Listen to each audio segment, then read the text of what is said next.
Julian, of course, spent the first half of last season on a two-way here in Philly. Played just 2 games, though. Spent most of his time down in Delaware with the Bluecoats as Embiid hits the first of 3 free throws. That presents opportunities for guys who normally wouldn't be in the league and certainly wouldn't be playing the amount of minutes they're playing to get a chance. See that gooseneck? See, you don't see too many big men throughout basketball history with a gooseneck. And it's not just a gooseneck, it's a wet gooseneck. What's a gooseneck, Bar? A gooseneck is that follow through. Like your hand is in the cookie jar. As the ball leaves your fingers, those 2 fingers are still pointing there. Look how he holds his shot, family. I was mistaken. I said he's shooting over 85% from the free throw line. I stand corrected. He's shooting 88.6% from the free throw line. I just did a video on him 2 days ago before his 70-point explosion at the Mamba's anniversary 80-point game against Toronto. Now, this is the Mamba season, and may he rest in power because it was 4 years ago, which he passed away in January. And I want to make sure I bring this to the attention of the people very soon, that the GOAT conversation, we're going to leave MJ out of it. And there's no way you're going to be able to put the Bean son, Kobe Bryant, below LeBron James. We will discuss this in very due time. We will also discuss the lack of form shooting and the lies which Stephen H. Smith put out there in his recent book, and a lot of the controversy surrounding Jason Whitlock, because Stephen H. Smith was recently exposed for such lies.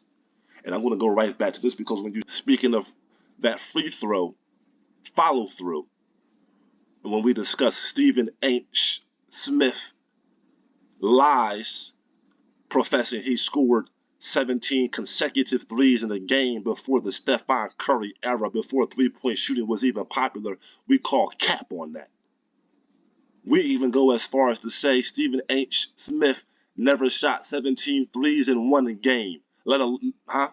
He probably never shot 17 threes in 3 games, considering the era that he grew up in and considering his lack of free throw jump shot shooting form. That's a gooseneck, a wet one at that. Joel is displaying. And he's holding the follow through. We'll do some shooting drills and some shooting techniques in this video soon, in the channel soon. We will discuss Stephen H. Smith's lack of shooting ability.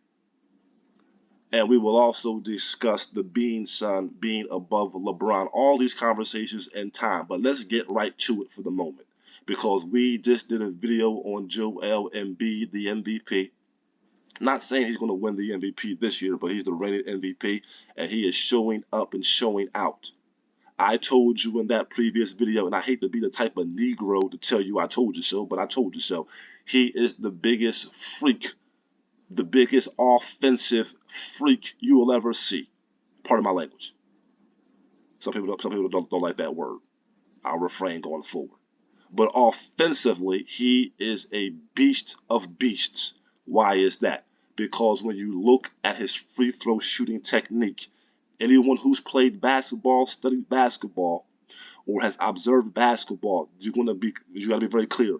You have never seen a big man shooting 88.6% from the free throw line.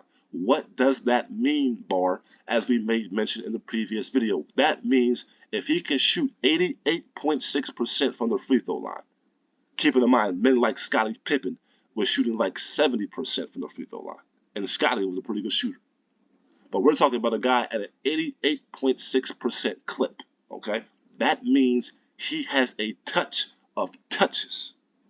That means he can shoot the ball around the basket with the soft touch. He can shoot from the 5-foot, the 10-foot, the 15, 20 on out area. That's what that means. That means that now when you combine that with his footwork, size, and strength, that even makes it that much more dangerous. He's that much more dangerous. The only thing that will slow down Joel Embiid is Joel Embiid. His lack of health. That's why we do the Juice Bar channel, because the lack of health is the health is very important, not just for professional athletes. That's why we encourage all people on this channel, that's the name Juice Bar, because we're juicing over here, to get those concentrated nutrients inside of you. I want to see guys like Joel, KD, Giannis, Wemby. I want to see guys like this extend their careers like Tim Duncan did, like Kevin Garnett did, by staying lean and mean. By staying lean, it takes a lot of pressure off the joints. It helps to extend one's play.